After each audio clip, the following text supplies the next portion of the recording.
Hi friends, this is Manjunath Badgi from Lake Varsha Academy, placed in Vijayanagar, Bangalore. Friends, let's see the remaining problems of CSAT 2021 in this video. First problem is on clocks. At which one of the following times do the hour hand and the minute hand of the clock make an angle of 180 degrees with each other? The first option at 7:00 hours, between 7:00 hours and 7:05 hours. The third option at 7:05 hours, and the last option between 7:05 hours and 7:10 hours. So he's talking about 180 degree, making an angle of 180 degree. 180 degree, straight line, sarala rekhe, all these mean the same. 180 degree ಸರಳ ರೇಖೆ, straight line, ಅಷ್ಟೇ ಅಲ್ಲ 30 ನಿಮಿಷ gap, 30 minutes gap. All these mean the same. Best example, 6 o'clock. When it is 6 o'clock, you will get to see both the hands 30 minutes apart and of course 180 degrees. Straight line, 30 minutes gap, all these mean the same. So we want 30 minutes we want both the hands to be 30 minutes apart. Only then you can expect an angle of 180 degrees, or you can say straight line falling on a single straight line. Right now it is 7 o'clock. This is how they look when the time is 7 o'clock. They're exactly 35 minutes apart. The gap between both the hands of the clock is 35 minutes. ಎರಡು ಮುಳ್ಳುಗಳ ಮಧ್ಯೆ ಇರುವ ಅಂತರ ಎಷ್ಟಿದೆ? 35 ಇದೆ. But ನಮಗೆ 35 ಹೋಗಿ ಏನಾಗಬೇಕು? 30 ಆಗಬೇಕಾಗಿದೆ. 35 ಹೋಗಿ ಏನಾಗಬೇಕು? 30 ಆಗಬೇಕಾಗಿದೆ. ಅದರ ಅರ್ಥ 5 ನಿಮಿಷ ಏನಾಗಬೇಕು? ಕವರ್ ಆಗಬೇಕು. We want 5 minutes to get covered. Only then we can expect 30 minutes gap, meaning straight line, right? So 5 minutes ಏನಾಗಬೇಕು? ಕವರ್ ಆಗಬೇಕು. 5 minutes cover ಆಗಬೇಕು. To cover the things, to cover those minutes, we have got a trick. The minutes to be covered should be multiplied by 12 by 11. So 5 minutes need to be covered, should be multiplied by 12 by 11. 60 divided by 11. 60 divided by 11. 11 5s are 55. First the answer, then the remainder, then the divisor. Minutes past 7. At sharp this point of time, you will get to see 30 minutes gap or 180 degrees or a straight line. So it is bit more than 7:05 hours, meaning the last option will be correct answer. Between 7:05 hours and 7:10 hours. This is the correct answer. So 7 ಗಂಟೆ 5 ನಿಮಿಷಕ್ಕಿಂತ ಒಂಚೂರು ಜಾಸ್ತಿ, 7 ಗಂಟೆ 10 ನಿಮಿಷಕ್ಕಿಂತ ಕಡಿಮೆ. ಆ ಒಂದು ಸಮಯದಲ್ಲಿ ಎರಡು ಮುಳ್ಳುಗಳ ಮಧ್ಯೆ 180 ಡಿಗ್ರಿ ಇರೋದನ್ನು ಕಾಣಬಹುದು. ಅದರ ಅರ್ಥ ಸ್ಟ್ರೇಟ್ ಲೈನ್, ಅದರ ಅರ್ಥ 30 ನಿಮಿಷ gap. All these mean the same. So this is the important trick to be remembered. The minutes to be covered should be multiplied by 12 by 11. So this is everything about this problem number 67. Moving on to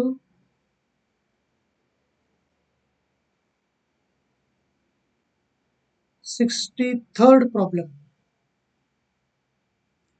Jay and Vijay spent an equal amount of money to buy some pens and special pencils of the same quality from the same store. If Jay bought 3 pens and 5 pencils and Vijay bought 2 pens and 7 pencils, then which one of the following is correct? The other options are: a pencil costs more than a pen, the price of a pencil is equal to that of a pen. The third option goes like this: the price of a pen is 2 times the price of a pencil. And the last option is: the price of a pen is 3 times the price of a pencil. Now let's see which one is correct. ಜೈ ಮತ್ತು ವಿಜಯ್ ಇಬ್ರು ಹೋಗ್ತಾರೆ, ಇಬ್ರು same amount ಅನ್ನು ಖರ್ಚು ಮಾಡ್ತಾರೆ. J ಏನ್ ಮಾಡ್ತಾನೆ ನೋಡಿ, ಜೆ ಏನ್ ಮಾಡ್ತಾನೆ, 3 ಪೆನ್ಗಳನ್ನ ಪರ್ಚೇಸ್ ಮಾಡ್ತಾನೆ, 3 ಪೆನ್ಗಳನ್ನ ಪರ್ಚೇಸ್ ಮಾಡ್ತಾನೆ ಹಾಗೂ 5 ಪೆನ್ಸಿಲ್ಗಳನ್ನ ಪರ್ಚೇಸ್ ಮಾಡುತ್ತಾನೆ. ಆದ್ರೆ ವಿಜಯ್ ಬಾಟ್ 2 ಪೆನ್ಸ್. ವಿಜಯ್ ಏನ್ ಮಾಡ್ತಾನೆ, 2 ಪೆನ್ಗಳನ್ನ ಪರ್ಚೇಸ್ ಮಾಡುತ್ತಾನೆ ಹಾಗೂ 7 ಪೆನ್ಸಿಲ್ಗಳನ್ನ ಪರ್ಚೇಸ್ ಮಾಡುತ್ತಾನೆ. ಇಬ್ಬರು ಸೇಮ್ ಅಮೌಂಟ್ ಖರ್ಚು ಮಾಡ್ತಾ ಇದಾರೆ, ಈಕ್ವಲ್ ಟು ಈಚ್ ಅದರ್. ಈ ಸೈಡ್ 3 ಪೆನ್, ಈ ಸೈಡ್ 2 ಪೆನ್ ಅಂದ್ರೆ ಈ ಸೈಡ್ 1 ಪೆನ್ ಎಕ್ಸ್ಟ್ರಾ ಇದೆ. ಎಡಗಡೆ 5 ಪೆನ್ಸಿಲ್, ಬಲಗಡೆ 7 ಪೆನ್ಸಿಲ್ ಅಂದ್ರೆ ಬಲಗಡೆ 2 ಪೆನ್ಸಿಲ್ ಎಕ್ಸ್ಟ್ರಾ ಇದೆ. ಇದರ ಅರ್ಥ ನೋಡಿ, 1 ಪೆನ್ನಿನ ಬೆಲೆ 2 ಪೆನ್ಸಿಲ್ಗಳ ಬೆಲೆಗೆ ಸಮ. ಅದರರ್ಥ 1 ಪೆನ್ನಿಗೆ ಅಸ್ಯೂಮಿಂಗ್ 10 rupees ಅಂತ ಅಂದ್ಕೊಳ್ಳೋಣ. ಇಲ್ಲಿ 2 ಇಂಟು ಪೆನ್ಸಿಲ್, 2 ಇಂಟು 5 ರೂಪಾಯಿ. ಅದರರ್ಥ ಪ್ರತಿಯೊಂದು ಪೆನ್ಸಿಲ್ನ ಬೆಲೆ ಎಷ್ಟಾಯ್ತು, 5 ರೂಪಾಯಿ ಆಯ್ತು. ಪ್ರತಿಯೊಂದು ಪೆನ್ನಿನ ಬೆಲೆ ಎಷ್ಟಾಯ್ತು, 10 ರೂಪಾಯಿ ಆಯ್ತು. ಅದರರ್ಥ ಪೆನ್ನಿನ ಬೆಲೆ ಪೆನ್ಸಿಲ್ನ ಬೆಲೆಗಿಂತ 2 ಪಟ್ಟಿದೆ. ಸೆಕೆಂಡ್ ಆಪ್ಷನ್ ನೋಡಿ ಏನಿದೆ, second option the price. Third option ನೋಡಿ, third option is the correct answer. The price of a pen is 2 times the price of pencil. That is correct, because 10 rupees is of course twice that of 5. The price of 1 pen is equal to the price of 2 pencils. So the third option final will be the final answer. ಮುಂದಿನ ಪ್ರಶ್ನೆ 64th. ಇದು already UPSC ನಲ್ಲೇ ಬಂದಿರುವಂತಹ ಪ್ರಶ್ನೆ, IAS exam ಅಲ್ಲಿ ಬಂದಿರುವಂತಹ ಪ್ರಶ್ನೆ. P scored 40 marks more than, repeat ಆಗಿರೋ ಪ್ರಶ್ನೆ. P scored 40 marks more than Q in an examination. If Q scored 10% less marks than P, then how much did Q score? The options are 360, 380, 400 and 420. P scored 40 marks more than Q. ಲಾಸ್ಟಿಗೆ ಬಂದು ಕೇಳಿದ್ರು Q ನ score ಏನು. First option 360 ಇದೆ, ಅದು ಸರಿನೋ ತಪ್ಪೋ check ಮಾಡೋಣ. If you go by the very first option, Q has scored 360 marks. That is the meaning. If you go by the first option. ಈಗ first statement ಓದಿ, P scored 40 marks more than Q. ಅದರ ಅರ್ಥ P will score 40 marks more than Q ಅಂದ್ರೆ P score ಮಾಡ್ತಾನೆ 400. ಮತ್ತೇನ್ ಕೊಟ್ಟಿದ್ದಾನೆ ಅಂದ್ರೆ Q scored 10% less marks than P. Q P ಗಿಂತ ಕಡಿಮೆ ಇದ್ದಾನೆ. ಎಷ್ಟು ಕಡಿಮೆ ಇದ್ದಾನೆ, 40 ಮಾರ್ಕ್ಸ್ ಕಡಿಮೆ ಇದೆ ನೋಡಿ. 400 ಕಂಪೇರ್ ಮಾಡಿದ್ರೆ 40 ಕಡಿಮೆ. ನಾವು ಕಂಪೇರ್ ಮಾಡ್ತಾ ಇರೋದು ಯಾರ ಜೊತೆ, P ಜೊತೆ. This is the reference point. So P compare ಮಾಡಿದಾಗ 400 ಹೋಲಿಸಿದಾಗ 40 ಕಡಿಮೆ, 100 ಹೋಲಿಸಿದಾಗ ಎಷ್ಟು ಕಡಿಮೆ. That is the meaning of percentage. Always question mark on the right hand side. First one always in the denominator, rest in the numerator. Cancel them to get the final answer. So 10% ಕಡಿಮೆ ಸರಿ ಇದೆ. So P you Q ಗಿಂತ 40 marks ಜಾಸ್ತಿನೂ ಇದ್ದಾನೆ, Q P ಗಿಂತ 10% ಕಡಿಮೆ ಇದ್ದಾನೆ. Everything is all right with the first option. Therefore first option is the correct answer. ಈ ರೀತಿಯಾಗಿ ನಾವು ಥ್ರೂ ಆಪ್ಷನ್ಸ್ ಅತ್ಯಂತ ಈಸಿಯಾಗಿ ಪ್ರಾಬ್ಲಮ್ ಮ್ಯಾನೇಜ್ ಮಾಡಬಹುದು. Next one, a person P asks one of his 3 friends X as to how much money he had. X replied, if Y gives me 40, then Y will have half as much as Z. But if Z gives me 40 rupees, then 3 of us will have equal amount. What is the total amount of money that X, Y and Z have? ಈಗ ಒಬ್ಬ ವ್ಯಕ್ತಿ P ಅನ್ನೋನು 3 ಜನ ಫ್ರೆಂಡ್ಸ್ಗಳಲ್ಲಿ ಒಬ್ಬ ಸ್ನೇಹಿತನಾದ Xಗೆ ಯಾವ ತರ ಕೇಳ್ತಾನೆ ಅಂದ್ರೆ, ನಿನ್ನ ಹತ್ರ ಎಷ್ಟು ದುಡ್ಡಿದೆ ಅಂತ ಕೇಳ್ತಾನೆ.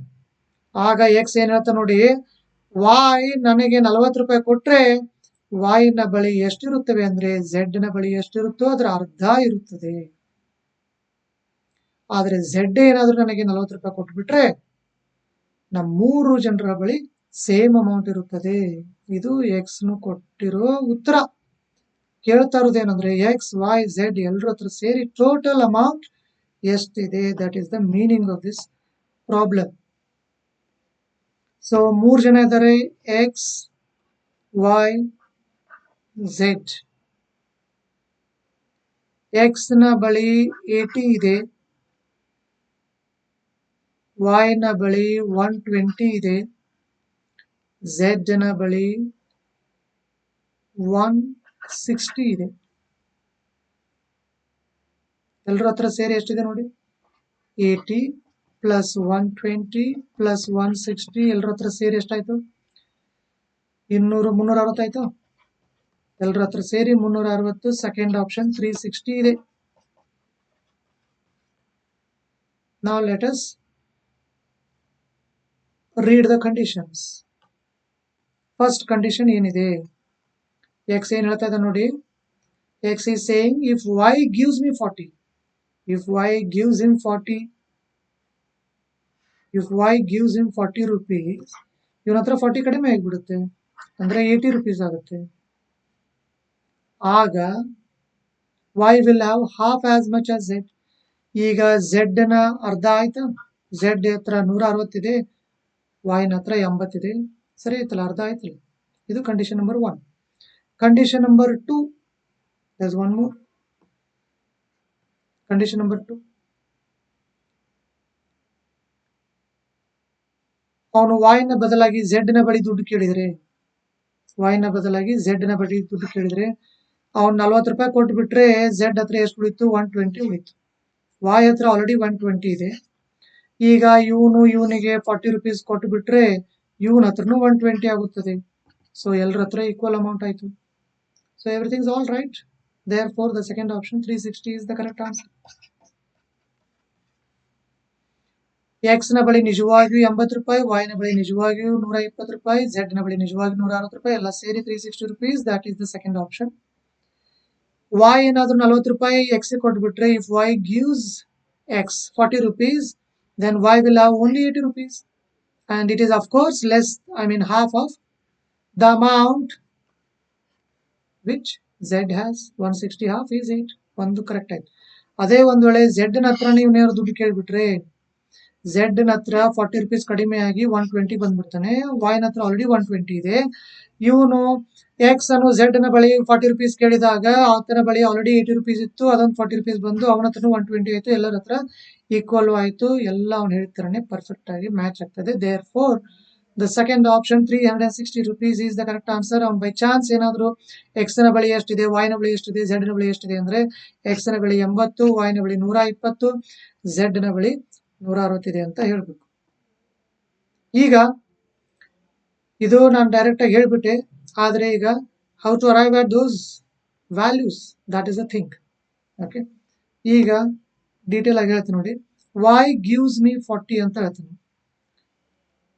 y gives me 40 ಅಂದಾಗ x ಇದ್ದಿದ್ದು x plus 40 ಆಯ್ತು, y ನ ಹತ್ರ ಏನಾಗ್ಬಿಡ್ತು, y minus 40 ಆಯ್ತು. ಇದು ಈಕ್ವಲ್ ಸೈನ್ ಅಂತ ಅವನು ಹೇಳಿಲ್ಲ. ಸೊ y x ಕೊಟ್ಬಿಟ್ರೆ y ನ ಬಳಿ 40 rupees ಕಡಿಮೆ ಆಯ್ತು. ಈಗ ಅವನು ಯಾವ್ದಕ್ ಸಮ ಆಗ್ತಾನೆ ಅಂದ್ರೆ z/2 ಸಮ ಆಗ್ತಾನೆ. z/2 ಯಾಕೆಂದ್ರೆ z ಗಿಂತಲೂ z ನ ಅರ್ಧ ಆಗುತ್ತಾನೆ ಯಾರು, y. ಇದು ಯಾವಾಗ x ಗೆ y ದುಡ್ಡು ಕೊಟ್ಟಾಗ. ಈಗ ಬೈ ಚಾನ್ಸ್ z ಏನಾದ್ರು ಕೊಟ್ಬಿಟ್ರೆ x ಗೆ, ಆಗ z ಏನಾದ್ರು ಇವನಿಗೆ x ಕೊಟ್ಬಿಟ್ರೆ x plus 40 ಆಗ್ತಾನೆ, y ಹಾಗೆ ಇದ್ದಾನೆ, z ಏನಾಯ್ತು, z ಹತ್ರ 40 ರೂಪಾಯಿ ಕಡಿಮೆ ಆಯ್ತು. ಈಗ ಎಲ್ರು ಒಬ್ಬರಿಗೊಬ್ರು ಸಮ ಆಗ್ಬಿಡ್ತಾರೆ. This is the condition number 2. This is condition number 1. ಸರಿನಾ? ಈಗ ಎಲ್ರ ಹತ್ರ ಸೇರಿ ಎಷ್ಟಿದೆ ಕೇಳ್ತಾ ಇರೋದು, we want this thing x plus y plus z, ಇದು ನಮ್ಗೆ ಬೇಕಾಗಿರೋದು. x ಅಂದ್ರೆ x ಬರೆಯೋಣ, y ಅಂದ್ರೆ ಏನ್ ಬರೀಬಹುದು, x plus 40 ಅಂತ ಬರೀಬಹುದಾ, ಪ್ಲಸ್ z ಅಂದ್ರೆ ಏನ್ ಬರೀಬಹುದು, z ಅಂದ್ರೆ ಏನ್ ಬರೀಬಹುದು, z ಅಂದ್ರೆ z ಇಲ್ಲೇ ಇರ್ಲಿ, -40 ಈ ಸೈಡ್ ಕಳಿಸ್ಬಿಟ್ರೆ x ಪ್ಲಸ್ 80 ಆಗುತ್ತೆ ನೋಡಿ. ಇದೇ ಟೋಟಲ್ ಇದು. This is the total. 1x 2x 3x 3x plus 120. This is the total. 3x plus 120. This is the total. ಅದೇ ಟೋಟಲ್ ಕೇಳ್ತಾ ಇರೋದು ಇವಾಗ. ಬಟ್ ನಮಗೆ ಪ್ರಾಬ್ಲಮ್ ಏನಾಗಿತ್ತು ಇಲ್ಲಿ, x ಅಂದ್ರೆ ಏನು ನಮ್ಗೆ ಗೊತ್ತಾಗ್ತಾ ಇಲ್ಲ. We don't know the value of x. Okay. So total 360 ಇದೆ ಅಂತ ಅಂದ್ಕೊಂಡ್ರೆ, ಟೋಟಲ್ 360 ಇದೆ ಅಂತ ಅಂದ್ಕೊಂಡ್ರೆ 3x plus 120, second option 360 ಅಂತ ಅಂದ್ಕೊಂಡ್ರೆ 3x will become how much? 240. x will become 80. x 80 ಅನ್ನೋದು ಕನ್ಫರ್ಮ್ ಆಯಿತು. x 80 ಅಂತ ಕನ್ಫರ್ಮ್ ಆದರೆ ಇಲ್ಲಿ x ಪ್ಲಸ್ 40 ಅಂದರೆ ಇದು 120, ಇದು 120 ಆದರೆ y ಕೂಡ 120, ಇದು 120, ಎಲ್ಲ ಸೇಮ್ ಆಗ್ಬೇಕಲ್ಲ. 120 120 120 120 ಆಗಬೇಕು ಅಂದರೆ z ನ ಬಳಿ ಎಷ್ಟು ಇರಲೇಬೇಕು? z ನ ಬಳಿ 160 ಇರಲೇಬೇಕು. ಆಗಲೇ -40 ಮಾಡಿದಾಗ ಅವನು 120 ಆಗುತ್ತಾನೆ. ಸೊ z ನ ಬಳಿ 160, y ನ ಬಳಿ 120. y ಏನಾದರೂ 40 ರೂಪಾಯಿ ಕೊಟ್ಟುಬಿಟ್ರೆ ಎಕ್ಸ್ಗೆ, ಇದರಲ್ಲಿ 40 ರೂಪಾಯಿ ಕೊಟ್ಟುಬಿಟ್ರೆ y ನ ಬಳಿ ಬರೀ 80 ರೂಪಾಯಿ ಉಳಿಯುತ್ತದೆ. And that is half of z. So ಎಲ್ಲವೂ ಸರಿ ಆಗ್ತಾ ಇದೆ. Therefore second option 360 is correct answer. This is how we can solve this problem through options, right?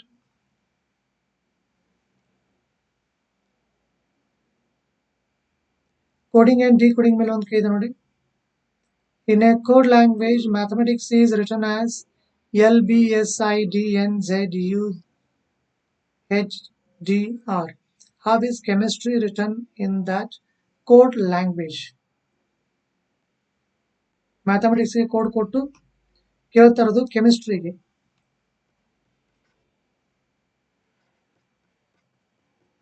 Mathematics ಇದಕ್ಕೆ ಕೋಡ್ ಏನು ಕೊಡಲಾಗಿದೆ? LBS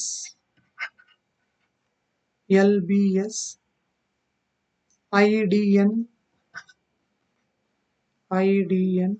ZU HDR ಇದು ಕೋಡ್. ಹಾಗಾದ್ರೆ ಈಗ ನಮಗೆ ಕೆಮಿಸ್ಟ್ರಿ ಕೊಡಬೇಕಾಗಿದೆ. ಕೆಮಿಸ್ಟ್ರಿಗೆ ಕೋಡ್ ಏನು ನೋಡೋಣ. ಎಲ್ ನಂತರ ಎಂ, ಅದರರ್ಥ ಬಿ ನಂತರ ಸಿ, ಎ ನಂತರ ಬಿ, ಎಚ್ ನಂತರ ಐ, ಎಸ್ ನಂತರ ಟಿ, ಡಿ ನಂತರ ಇ, ಎಚ್ ನಂತರ ಐ, ಎಂ ನಂತರ N, B I D N ಅಂತ ಸ್ಟಾರ್ಟ್ ಆಗೋದು ಒಂದೇ ಒಂದು ಆಪ್ಷನ್ ಅಲ್ಲಿ, ಅದನ್ನೇ ಮಾರ್ಕ್ ಮಾಡಬೇಕು. You don't have to continue it till the end. Full ಕೊನೆವರೆಗೂ ಹೋಗೋ ಅವಶ್ಯಕತೆ ಇಲ್ಲ, ಅಲ್ಲೇ ಕಟ್ ಶಾರ್ಟ್ ಮಾಡ್ಬೋದು. ಬಿ ಐ ಡಿ ಎನ್ ದಿಂದ ಸ್ಟಾರ್ಟ್ ಆಗೋದು, ಬಿ ಐ ಡಿ ದಿಂದ ಸ್ಟಾರ್ಟ್ ಆಗೋ ಎರಡಿವೆ, B and C. But B I D N only one, that is second option, that should be marked. This is everything about problem number 66.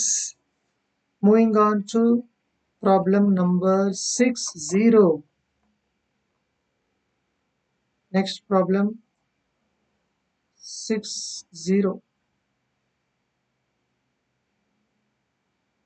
An amount of money was distributed among A, B and C in the ratio P is to Q is to R. Consider the following statements. A gets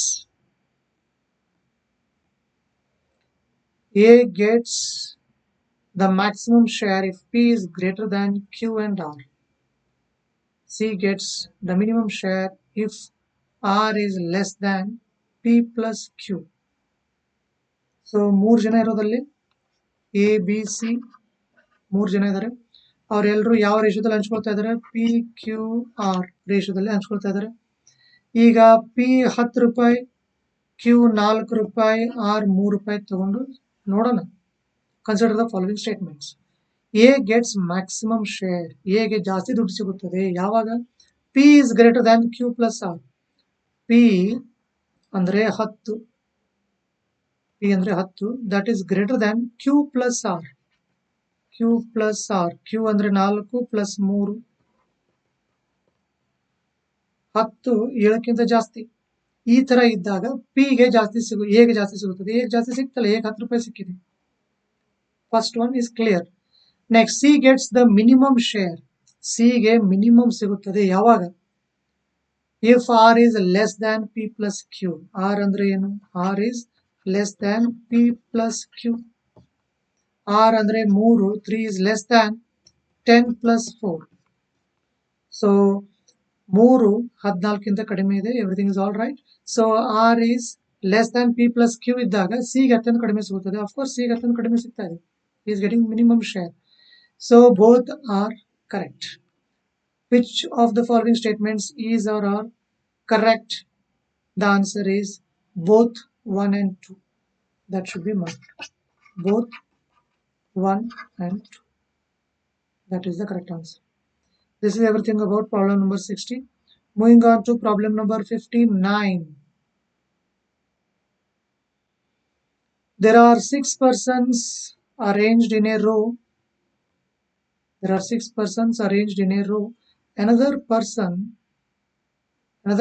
has to shake hands with 3 of them so that he should not shake hands with 2 consecutive persons. In how many distinct possible combinations can the handshakes take place? 3, 4, 5, 6. These are the options. So there are 6 persons, A, B, C, D, E, F. ಈಗ ಒಬ್ಬನು ಬರ್ತಾನೆ, ಇವ್ರ ಜೊತೆ handshake ಮಾಡ್ಲಿಕ್ಕೆ ಬರ್ತಾನೆ. ಅವನು 3 ಜನರ ಜೊತೆ ಹ್ಯಾಂಡ್ಶೇಕ್ ಮಾಡ್ತಾನೆ. ಆದ್ರೆ ಕಂಡೀಷನ್ ಹಾಕಿರೋದು ಏನಂದ್ರೆ, ಕಾನ್ಸಿಕ್ಯೂಟಿವ್ ಅಂದ್ರೆ ಕ್ರಮವಾಗಿ ಕಂಟಿನ್ಯೂಸ್ ಆಗಿ ಇಬ್ಬರಿಗೆ ಏನ್ ಮಾಡುವಾಗಿಲ್ಲ, ಶೇಕ್ ಹ್ಯಾಂಡ್ ಮಾಡುವಾಗಿಲ್ಲ. ಅಂದ್ರೆ ಅವ್ನು ಬಂದು ಎ ಜೊತೆ ಹ್ಯಾಂಡ್ಶೇಕ್ ಮಾಡಿದ್ರೆ ಬಿ ಜೊತೆ ಹ್ಯಾಂಡ್ಶೇಕ್ ಮಾಡುವಾಗಿಲ್ಲ, ಸಿ ಜೊತೆ ಮಾಡ್ಬೋದು, ನಂತರ ಇ ಜೊತೆ ಮಾಡೋದು, ಮತ್ತೆ ಡಿ ಜೊತೆ ಮಾಡುವಾಗಿಲ್ಲ. ಈ ರೀತಿಯಾದ ಎಷ್ಟು ಕಾಂಬಿನೇಷನ್ಸ್ ಗಳಿವೆ ಅಂತ ಕೇಳ್ತಾರೆ.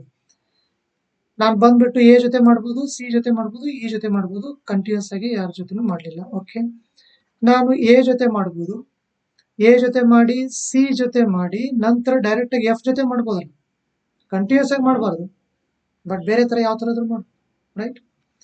ಇಲ್ಲ ಅಂದ್ರೆ ಎ ಜೊತೆ ಆದ ನಂತರ ನಾನು ಬಿ ಅಂತೂ ಮಾಡ್ಲಿಕ್ಕೆ ಆಗಲ್ಲ, ಸಿ ಅಂತೂ ಆಲ್ರೆಡಿ ಮಾಡಾಗಿದೆ, ದೇರ್ಫೋರ್ ನಾನು ಏನ್ ಮಾಡ್ತೀನಿ, ಈಗ ಡಿ ಜೊತೆ ಹ್ಯಾಂಡ್ಶೇಕ್ ಮಾಡ್ತೀನಿ. ಡಿ ಜೊತೆ ಹ್ಯಾಂಡ್ಶೇಕ್ ಮಾಡಿ ನಂತರ ಡೈರೆಕ್ಟ್ ಆಗಿ ಎಫ್ ಹೋಗ್ಬೋದಾ? ಮತ್ತೇನ್ ಮಾಡ್ಬೋದು? What else I can do? B ಜೊತೆ ಹ್ಯಾಂಡ್ಶೇಕ್ ಮಾಡ್ಬೋದು, ಬಿ ಜೊತೆ ಹ್ಯಾಂಡ್ಶೇಕ್ ಮಾಡಿದ್ರೆ ಸಿ ಜೊತೆ ರೂಲ್ಡ್ ಔಟ್, ಡಿ ಜೊತೆ ಮಾಡ್ಬೋದು, ಎಫ್ ಜೊತೆ ಮಾಡ್ಬೋದು. ಸೊ ಒಟ್ನಲ್ಲಿ ಎಷ್ಟು ವಿಧಗಳಲ್ಲಿ ಹ್ಯಾಂಡ್ಶೇಕ್ ಮಾಡ್ಬೋದು? In these 4 different ways I can go for the handshake. The second option 4 is the correct answer. Which are these 4? These are the 4. ಇವೆ ಆ 4 ವಿಧಗಳಲ್ಲಿ. ನೋಡಿ, 4 ವಿಧಗಳು ಬೇರೆ ಬೇರೆ ಇರೋದು. All these 4 are different combinations. That is one thing. ಮತ್ತೆ ಇವರು ಎಲ್ಲದರಲ್ಲೂ 3 ಜನರ ಜೊತೆನೆ ಹ್ಯಾಂಡ್ಶೇಕ್ ಮಾಡಿದೀವಿ. ನಂತರ ಯಾವುದೇ 2 ಸೇಮ್ ಆಗಿಲ್ಲ, ಮತ್ತೆ ಎಲ್ಲರನ್ನು ಅದೇ 6 ಜನರಿಂದನೇ ಪಿಕ್ ಮಾಡಲಾಗಿದೆ. So all the conditions are getting satisfied and this is exhaust list. ಇಷ್ಟು ಬಿಟ್ರೆ ಇನ್ನು ಯಾವ ರೀತಿಯಾಗೂ ಯಾರ ಜೊತೆ ಹ್ಯಾಂಡ್ಶೇಕ್ ಮಾಡ್ಲಿಕ್ಕೆ ಆಗಲ್ಲ. 59 ಆಯ್ತು. 57 ನೋಡೋಣ. 57th problem. Consider the following statements. The sum of 5 consecutive integers, the sum of 5 consecutive integers can be 100. Second statement, the product of 3 consecutive natural numbers can be equal to their sum. So continuous ಆಗಿರೋ integers can be 100. Integers ಅಂದ್ರೆ ಏನು? Integers, all these are integers. Plus or minus 1, plus or minus 2, plus or minus 3. It goes like this.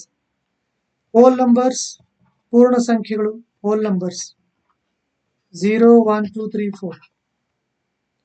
Natural numbers, ಸ್ವಾಭಾವಿಕ ಸಂಖ್ಯೆಗಳು 1, 2, 3, 4. Okay. Now he is talking about integers. 5 consecutive integers can be 100. Consecutive integers 100 ಆಗುತ್ತೆ ಅಂತ check ಮಾಡಿ. 18, 19, 20, 21, 22. All these are 5 consecutive integers and the total will of course give us 100. ನಾನು 18 ಹೇಗೆ start ಮಾಡಿದೆ, ಅಲ್ಲಿ 5 ಅಂತ ಕೊಟ್ಟಿದ್ದಾನೆ ನೋಡಿ, 5 ಕೊಟ್ಟಿದ್ದಾನೆ, 100 ಕೊಟ್ಟಿದ್ದಾನೆ, 5 20 100. ಅದರ ಅರ್ಥ ಫಸ್ಟ್ ಏನ್ ಮಾಡಬೇಕು, 20 ಬರಿಬೇಕು, ಈ ಸೈಡ್ 2 ಬರಿಬೇಕು, ಆ ಸೈಡ್ 2 ಬರಿಬೇಕು ಅಷ್ಟೇ. ಈ ರೀತಿಯಾಗಿ ನಾವು ಈಸಿಯಾಗಿ ಅವೇ ನಂಬರ್ಸ್ಗಳಿಗೆ ಅರೈವ್ ಮಾಡ್ಬೋದು. ಬಟ್ ಅವನು ಅದಕ್ಕೆ ಕೇಳಿಲ್ಲ. ಕೇಳ್ತಾ ಇರೋದು ಏನಂದ್ರೆ, is it possible the sum of 5 consecutive integers can be 100? Is that correct? Of course it is correct, because if you, these are the 5 consecutive integers and the sum is of course giving us 100. Everything is all right. Now let us check the second one, the product of 3 consecutive natural numbers. These are the natural numbers, 1 2 3. These are the natural numbers. Consecutive, they are consecutive also, continuous ಆಗಿರಬೇಕು. ಅವುಗಳ product ಅಂದ್ರೆ ಅವುಗಳ ಗುಣಲಬ್ಧ 6 ಆಯ್ತು, ಅದು ಅವುಗಳ ಮೊತ್ತಕ್ಕೆ ಸಮ ಆಗಬೇಕು. ಅವುಗಳ ಮೊತ್ತಕ್ಕೆ ಸಮ ಆಗುತ್ತೆ ನೋಡಿ, 1 + 2 + 3. Correct. So both are correct. The third option should be marked, both 1 and 2. ಎರಡೂ ಸರಿ.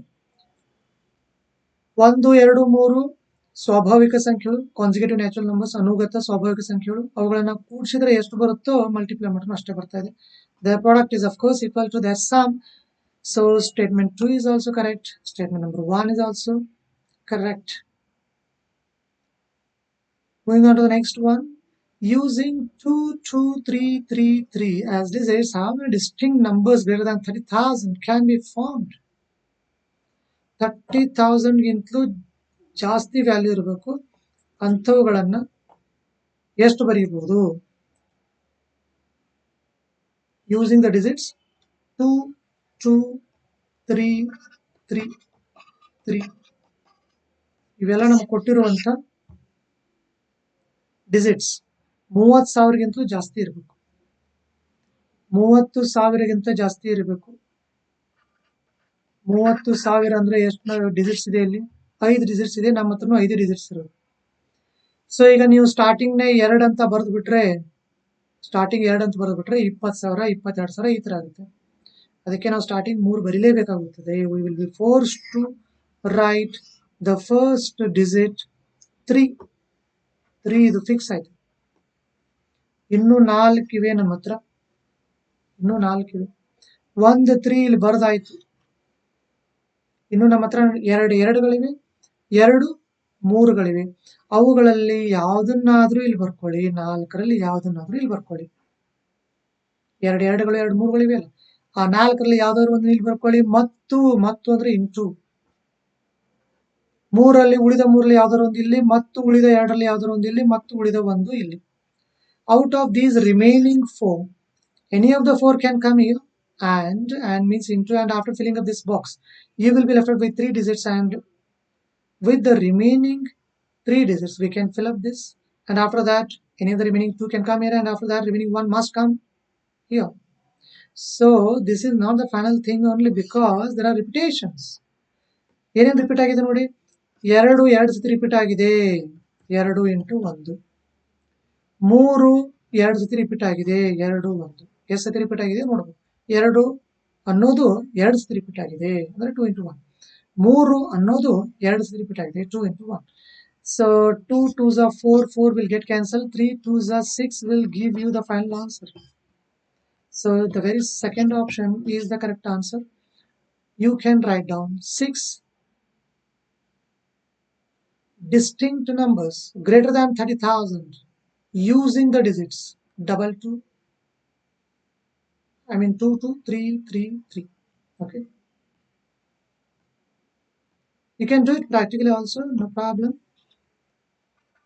30,000 ಮೇಲೆ ಬರಬೇಕು ಅಂದ್ರೆ ಸ್ಟಾರ್ಟಿಂಗ್ 30 ಅಂತ ಬರೀಲೇಬೇಕಾ? ನಮ್ಮ ಹತ್ರ ಕೊಟ್ಟಿರೋ ಯಾವ ಡಿಜಿಟ್ಸ್ ನೋಡಿ, 2 ಕೊಟ್ಟಿರೋದು, 2 ಕೊಟ್ಟಿರೋದು, 3 ಕೊಟ್ಟಿರೋದು, 3 ಕೊಟ್ಟಿರೋದು, 3 ಕೊಟ್ಟಿರೋದು, ಇವೆಲ್ಲ ಕೊಟ್ಟಿರೋ ಅಂಕಿಗಳು. 1 3 ಇಲ್ಲಿ ಬರೆದ್ವಿ. ನೆಕ್ಸ್ಟ್ ನೀವು 2 ಆದ್ರೂ ಬರೀಬಹುದು, 3 ಆದ್ರೂ ಬರೀಬಹುದು.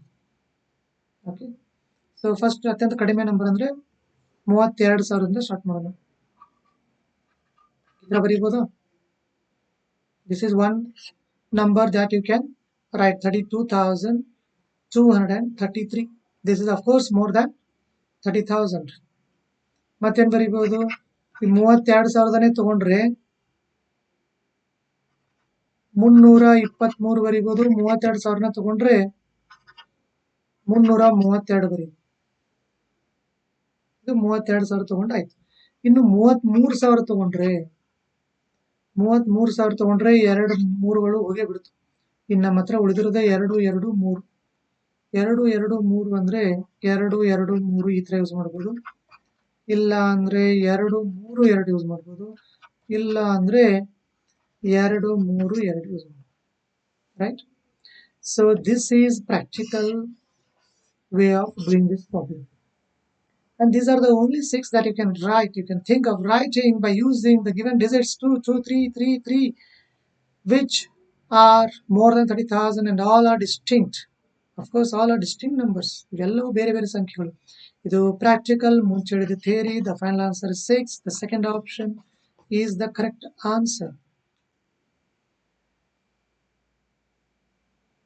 In the series dash B A sorry dash B dash A dash B A dash B dash A B A B dash A A B, fill in the 6 blanks using one of the following given 4 choices such that the series follows a specific order. ಆ series ಏನಿದೆಯಲ್ಲ ಅದು ಒಂದು order ಸಿಗುತ್ತೆ ನಿಮಗೆ. ಆ ತರ ನೀವೇನ್ ಮಾಡ್ಬೇಕಾಗತ್ತೆ, ಇದನ್ನ ಬರಿಬೇಕಾಗತ್ತೆ ಸ್ನೇಹಿತರೆ. ನೋಡಿ, ಈಗ ಲಾಸ್ಟ್ ಆಪ್ಷನ್ ಸರಿ ಇದೆ ಅಂತ ಅಂದ್ಕೊಂಡು ಹೊರಡೋಣ. ಅದಕ್ಕಿಂತ ಮುಂಚೆ ಸಿರೀಸ್ ಬರೀತಿ ನೋಡಿ. ಫಸ್ಟ್ ಡ್ಯಾಶ್ ಇದೆ, ಫಸ್ಟಿಗೆ ಡ್ಯಾಶ್ ಇದೆ, ನಂತರ ಬಿ ಇದೆ, ನಂತರ ಮತ್ತೆ ಡ್ಯಾಶ್ ಎ ಇದೆ, dash B A dash B dash A B dash A B ಈ ಥರ ಇದೆ. ಈಗ ನೀವು ಲಾಸ್ಟ್ ಆಪ್ಷನ್ ಏನಿದೆ, ಲಾಸ್ಟ್ ಆಪ್ಷನ್ ಎ ಬಿ ಅಂತ ಇದೆ. ಅವೆಲ್ಲಗಳನ್ನ ಇಲ್ಲಿ ಫಿಲಪ್ ಮಾಡಬೇಕು. ಆಪ್ಷನ್ಸ್ ಎ ಬಿ ಫಿಲಪ್ ಮಾಡಾಯ್ತು. ಈಗ ಸ್ಟಡಿ ಮಾಡಬೇಕು. ಏನಾದರೂ ಪ್ಯಾಟರ್ನ್ ಇದೆಯನ್ನು ಚೆಕ್ ಮಾಡಿ. ಇಲ್ಲಿ 3 ಅಂತ ಗ್ರೂಪ್ ಮಾಡಿದ್ದೀನಿ. ಫಸ್ಟ್ ಗ್ರೂಪ್ ಅಲ್ಲಿ ಏನಿದೆ, ಎ ಬಿ ಬಿ ಇದೆ. ಥರ್ಡ್ ಗ್ರೂಪ್ ಅಲ್ಲಿ ಏನಿದೆ, ಎ ಬಿ ಬಿ ಇದೆ. ಫಿಫ್ತ್ ಗ್ರೂಪ್ ಅಲ್ಲಿ ಏನಿದೆ, ಎ ಬಿ ಬಿ ಇದೆ. There is a pattern which you can, there is specific order which we can see. ಇನ್ನು